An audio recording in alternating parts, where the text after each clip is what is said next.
اپنے آپ کو یتیم پایا اور اپنی آغوش محبت میں لے لیا۔ صبح صادق کا وقت ہے، پیر کا دن۔ کائنات ایک نئے دن کی ابتدا کرنے کو ہے۔ پرندے چہچہا رہے ہیں، روشنی اندھیرے کو مٹا رہی ہے، سورج اپنی چمک سے دنیا کو روشن کرنے کو ہے۔ عرب میں بہار کا موسم ہے، جب پھول کھلتے ہیں، سبزہ اگتا ہے، ہر چیز کھلی کھلی ہوتی ہے، ہر شے خوبصورتی اور تازگی کا احساس دیتی ہے۔ بہار کا پہلا مہینہ ربیع الاول اپنے 11 دن گزار چکا ہے۔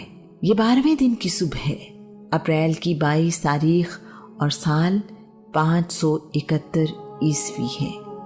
کعبہ کو تباہ کرنے کے ارادے سے آنے والی ہاتھیوں کی فوج کے انجام کو 55 دن گزر چکے ہیں۔ ایرانی بادشاہ نوشیروہ کی بادشاہت کا 40واں سال ہے۔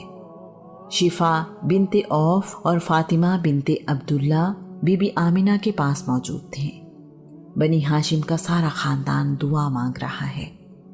سب اس خوشخبری کے انتظار میں ہیں کہ بی بی آمنہ کے گھر اولاد ہوگی، عبداللہ کی اولاد، وہ عبداللہ جو سب کا پیارا تھا، وہ عبداللہ جو اپنی جوانی میں سب کو چھوڑ کر اپنے رب کے پاس چلا گیا۔ عبد المطلب ہر سانس کے ساتھ اپنے رب کے حضور دعا مانگ رہے ہیں۔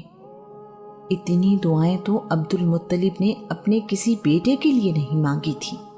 عبداللہ کی والدہ فاطمہ بنت عمر کی دعائیں سانسوں کے ساتھ چل رہی ہیں۔ آمنہ کے گھر بیٹا پیدا ہو تو سمجھیں گی عبداللہ مل گیا۔ ہر طرف خوشبو پھیلی ہے، اس قدر روشنی پھیلی کہ دور دور تک دیکھا گیا۔ مبارک ہو، مبارک ہو، بی بی آمنہ کے گھر بیٹا پیدا ہوا ہے۔ ہر طرف یہی آوازیں ہیں۔ بنی ہاشم کو جتنی خوشی اس بیٹے کے پیدا ہونے کی ہے، اس کا اندازہ لگانا مشکل ہے۔ سب کی دعا تھی کہ عبداللہ کے گھر بیٹا پیدا ہو۔ اللہ کریم نے ان کی دعائیں قبول کر لیں۔ ابو لہب کی کنیز سویبہ بھی ادھر ہی ہے، بھاگی بھاگی آئی اور سب سے کہنے لگی، مبارک ہو، بی بی آمنہ کے گھر بیٹا پیدا ہوا ہے، عبداللہ کا بیٹا پیدا ہوا ہے۔ اپنی کنیز کی آواز سن کر ابو لہب نے بھتیجا پیدا ہونے کی خوشی میں سویبہ کو آزاد کر دیا ہے۔ رسول اللہ صلی اللہ علیہ وآلہ وسلم کا کمال دیکھیں، ان کے دنیا میں آتے ہی غلاموں کو آزادی نصیب ہونے لگی۔ یہ کیسا یتیم پیدا ہوا ہے جو یتیموں اور بے بس لوگوں کے لیے اللہ کی رحمت بن کر آیا ہے۔ سویبہ کی خوشی کی کوئی حد نہیں ہے۔ غلامی سے آزادی ملنا عرب میں زندگی ملنے سے بڑی خبر ہے۔ کچھ تاریخ دانوں کے مطابق رسول اللہ 12 ربیع الاول، بعض کے مطابق 9 ربیع الاول اور بعض کے مطابق آپ 17 ربیع الاول کو پیدا ہوئے۔ عبد المطلب کے 9 بیٹے اس وقت جوان ہیں اور 2 بیٹے بہت چھوٹی عمر میں ہیں۔ عبداللہ وفات پا چکے ہیں۔ سب کو جیسے بھائی کا نعم البدل مل گیا ہے۔ عبد المطلب کو اپنی 100 سالہ زندگی میں اتنی خوشی نہیں ملی جتنی اس خبر نے دی ہے۔ عبد المطلب کو ایسے لگ رہا ہے جیسے جوانی واپس لوٹ آئی ہے۔ پوتے کو گود میں لیا، ماتھا چوما اور اپنے سینے سے لگایا۔ اس قدر خوبصورت بچہ، یقیناً یہ بڑے نصیب والا ہوگا۔ عبد المطلب نے اپنے 3 سال کے بیٹے عباس کو اپنا پوتا دکھاتے ہوئے کہا، یہ دیکھو اپنا بھائی کتنا پیارا ہے۔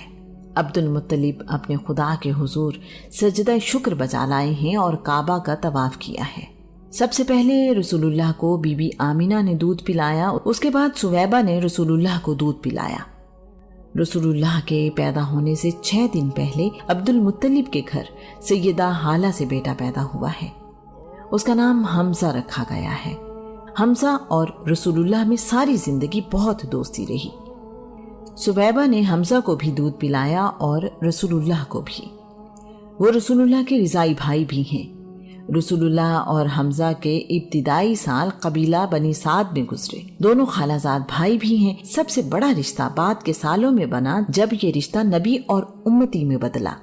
حمزہ سے بہت سال بعد کسی نے پوچھا، حمزہ، آپ اور رسول اللہ میں سے بڑا کون ہے؟ حمزہ نے کہا بڑے تو رسول اللہ ہی ہیں، بس میں 6 دن پہلے پیدا ہوا۔ رسول اللہ کے پیدا ہونے کے 7ویں دن عبد المطلب نے رسول اللہ کے سر کے بال اتروائے اور بالوں کے وزن کے برابر سونا صدقہ دیا ہے۔ عبد المطلب نے قریش کو ضیافت دی ہے۔ عبد المطلب کی خوشی ان کے چہرے سے آیا ہے۔ عبد المطلب سب سے مبارکباد وصول کر رہے ہیں۔ آنے والے مہمانوں نے پوچھا ہے کہ بنی ہاشم کے سردار نے اپنے پوتے کا نام کیا رکھا ہے؟ محمد۔ عبد المطلب نے کہا میرے پوتے کا نام محمد ہے۔ قریشی سردار بولے یہ نام تو آپ کے خاندان کے ناموں سے مختلف ہے۔ عبد المطلب کہنے لگے مجھے یقین ہے کہ میرا پوتا بڑی عزت پائے گا اور دنیا جہان میں اس کی تعریف کی جائے گی، اس لیے میں نے اس کا نام محمد یعنی تعریف کیا جانے والا رکھا ہے۔ قرآن مجید میں رسول اللہ کے 5 ناموں کا ذکر کیا گیا ہے: محمد، احمد، عبداللہ، مزمل، مدثر۔ رسول اللہ کی حدیث ہے کہ میرا نام محمد ہے اور میرا نام احمد ہے۔ رسول اللہ کے والد کا نام عبداللہ بن عبد المطلب، رسول اللہ کی والدہ کا نام آمنہ بنت وہب، رسول اللہ کے دادا کا نام عبد المطلب بن ہاشم، رسول اللہ کی دادی کا نام فاطمہ بنت عمر، رسول اللہ کے نانا کا نام وہب بن عبد مناف، رسول اللہ کی نانی کا نام برہ بنت عبد العزیٰ۔ جس صبح رسول اللہ پیدا ہوئے اس دن ایک یہودی مکہ میں پہاڑی پر چڑھ کر زور زور سے کہنے لگا قوم قریش کیا تمہارے ہاں آج کوئی بیٹا پیدا ہوا ہے؟ لوگوں نے کہا ہمیں معلوم نہیں۔ یہودی کہنے لگا قریش میں جو بچہ آج پیدا ہوا ہے وہ اللہ کا آخری نبی ہے۔ اللہ کے نبی موسیٰ نے جس ستارے کے بارے میں بتایا تھا آج رات وہ طلوع ہوا ہے۔ رسول اللہ کی پیدائش، والدین، ہجرت کی ساری تفصیل آپ سے پہلے آنے والی آسمانی کتابوں میں موجود ہے۔ رسول اللہ کے والدین کا نام اور آپ کے یتیم پیدا ہونے کا ذکر بھی ان کتابوں میں موجود ہے۔ رسول اللہ سے پہلے آنے والے نبی مختلف نشانیاں بتاتے رہے ہیں۔ یہودی علماء کے مطابق موسیٰ نے ایک ستارہ طلوع ہونے کے بارے میں بتایا تھا، جب وہ ستارہ طلوع ہوگا تو اس وقت کائنات کا آخری نبی پیدا ہوگا۔ حسان بن ثابت نے 120 سال کی عمر پائی، اس میں سے 60 سال ایمان لانے سے پہلے اور 60 سال ایمان لانے کے بعد۔ وہ یثرب میں رہا کرتے تھے۔ حسان بن ثابت کا بیان ہے میری عمر 7 سال تھی کہ میں نے سنا کہ یثرب میں ایک یہودی عالم نے اعلان کیا کہ آج آخری نبی پیدا ہوا، بنی اسرائیل نبوت تمہارے گھر سے رخصت ہو گئی۔ جس زمانے میں رسول اللہ پیدا ہوئے ہیں اس وقت مکہ شہر کی آبادی تقریباً 10,000 ہے۔ اس تعداد میں غلام اور دوسرے قبیلوں کے افراد بھی شامل ہیں۔ 10 خاندان مل کر اس شہر کا نظام چلاتے ہیں۔ کوئی مرکزی حکومت نہیں ہے۔ بنی ہاشم یعنی رسول اللہ کے خاندان کے پاس مذہبی طاقت ہے۔ کعبہ کے متولی بھی یہی ہیں۔ حاجیوں کو پانی پلانے اور حج کے انتظامات بھی انہی کے پاس ہیں۔ بنی امیہ کے پاس فوجی طاقت ہے۔ یہ دونوں قبیلے مکہ کے ممتاز قبیلے ہیں، مگر ایک دوسرے سے اچھے تعلقات نہیں ہیں۔ اللہ پاک قرآن پاک کی سورہ الدخا میں فرماتا ہے ہم نے آپ کو یتیم پایا اور اپنی آغوش محبت میں لے لیا۔